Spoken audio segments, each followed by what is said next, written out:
Today's meal prep is a stir fry, and this is by far the best stir fry I've done on the channel without a doubt, and you can use all sorts of different proteins to suit your needs. It comes together in about 20 minutes, making 5 whole portions. It's incredibly easy to make and it's nice and cheap. This right here is all of the ingredients we're going to need for today's recipe, plus the additions of salt, ground white pepper, and a little bit of peanut oil.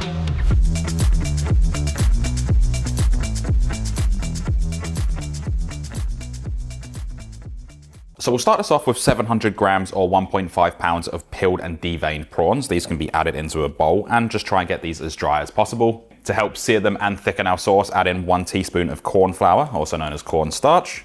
Add in a pinch of salt, taking into consideration that there is sodium in the soy sauce, and just a little bit of ground white pepper. Use a spoon or your hands and just mix these all together. All we need to do is make sure that these are thoroughly mixed through, and we can pop these to the side.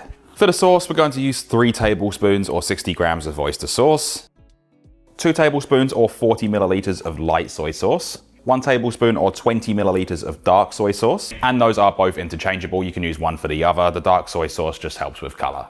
Add in 2 teaspoons or 10 milliliters of fish sauce, 2 teaspoons or 8 grams of granulated sugar, slice a wedge of lime, and then just squeeze in the juice. You can also use a little bit at the end as well, just to add a bit of freshness. Give that a quick whisk, just make sure that sugar is mixed through. And that right there is our really quick stir fry sauce, and this can be popped aside till the very end. Now for the fresh vegetables, I'm using 3 cloves of garlic. Just use the side of your knife to push down and crush, and then just go through and roughly chop this up. You can also grate it, but you do need that rough chop for this one. Grating's a little bit too fine and will burn quite quickly actually. The larger chunks are a little bit better for this because they cook a little bit slower and you get a more nuttier flavor.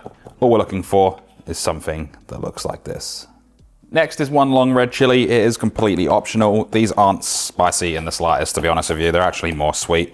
Just gonna actually double check that. Literally no heat whatsoever. So I'm gonna be using these for a little bit of sweetness instead. All we need to do is go through and slice these up. Remove the top from 1 carrot. There's no need to peel this. Slice it in half lengthways. Lay that flat side down, and then just on a slight angle, just go through and slice this into strips. You can really cut this any way you like. You can even grate it if you prefer. So you should have something that looks like this. Now we need 1 brown or yellow onion. I've taken off both ends and peeled it, obviously. Just slice this in half and then go through and slice this into thin strips. Doesn't have to be perfect. You can have them as thick or as thin as you want as well. And this is just to add a little bit of texture and a little bit of sweetness through the stir fry. What I've got here is 150 grams or 5 ounces of green cabbage. I just recommend separating the layers. It makes it so much easier to slice. Lay them flat and then just go through and roughly chop. Thick or thin, doesn't matter. The choice is all yours. I prefer it on the thinner side. That way it gets nice and crispy quite quickly. And if there's any ingredients in this recipe you don't want to use, or if you have something else that you might need to use up, the stir fries are perfect for that. Just use whatever you have. Now we're going to need the same weight, so 150 grams or 5 ounces of green beans. I've taken the tops off already, but what we need to do is just line these up and then go through and slice them in half. You can leave them whole, but these smaller pieces just cook up a lot better in the pan. We don't want to overcrowd the pan as well. I've got 3 spring onions or scallions here. All I'm doing is separating that green stem from the white root. As for the white root, this can just be roughly chopped, just into small little battens like so. And then with the green stem, stack this up and thinly slice. This is going to be used as a garnish. If you do have too much, you can just chuck some of this through the stir fry as well. It's not the end of the world. If you prefer to have these extremely crispy, you can chuck them into some really ice cold water with a couple of ice cubes. They'll stay crisp for a few days that way as well. Last but not least for the prep, what I have here is about half a bunch of Thai basil. All we need to do is go through and pick this from the stem. Don't worry if you can't get Thai basil, regular basil is fine. And then if you don't want to use that again, you don't have to use the basil at all. It's completely fine, and that choice is up to you, but it adds a really nice fragrance. And this crisps up in the pan, gets a really nice flavor and aromatics throughout the whole dish.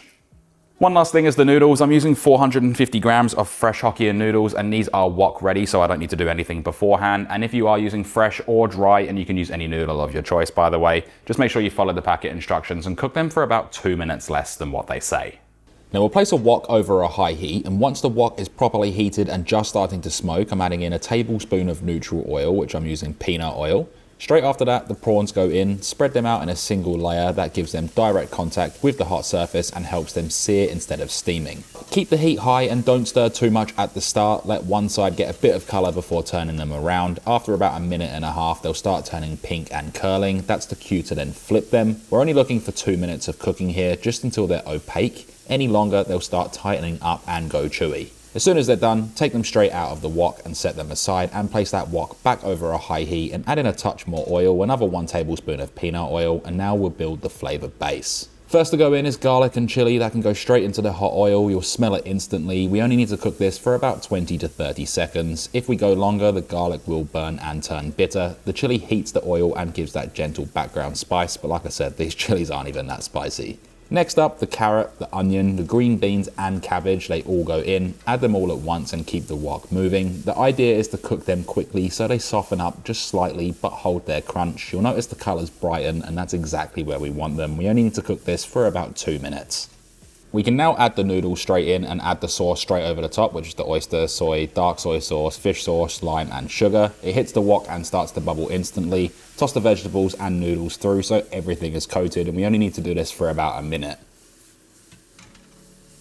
Add the prawns back in along with any resting juices. Add in 150 grams or 5 ounces of bean sprouts. We can add in the spring onions and that fresh Thai basil or regular basil if you're using it. These don't need long, just a final 30 seconds of tossing so that the basil perfumes the whole stir fry and those bean sprouts stay crisp. That's all there is. The prawns are tender, the noodles are glossy and full of flavor, and the vegetables still have life in them. This is how you want a stir fry to look: fast, hot and vibrant. Once you have everything done, we can start serving this up. I'm using 5 750 milliliter containers, and there's a couple of different ways you can do this. You can either just divide everything by 5, which is what I'm doing, or you can weigh it all out and then just portion it out separately like that. The choice is all yours. Just make sure you get an even amount of prawns in each one, as well as the vegetables. Another little tip is just to make sure you get all the noodles in there first, and then you're left with all the good stuff in the pan, and then you can just evenly distribute it between the containers. Once you're happy with that, we can go through and use those spring onion stems. Just use that as a garnish. And like I said, if you had too many, you can just fold these through the stir fry as well. It's not a problem at all. We're then left with 5 portions of this delicious stir fry, and this right here is the macros for an individual portion, and the full written recipe as well as the remaining nutrition facts are in the link in the description. With storing and reheating, they'll go in the fridge for up to 4 days and in the freezer for up to 3 months. Just allow them to cool down for about 20 minutes before placing on the lids. If you have them frozen, allow them to thaw overnight in the fridge. And when it comes to reheating, a microwave is going to be the easiest option. You can put them back into a pan and add a splash of soy sauce or chicken stock or water just to rehydrate. But most places of work, especially if you're taking them out of the house, have a microwave, so that's going to be your best option. With that all said, we can then dig in.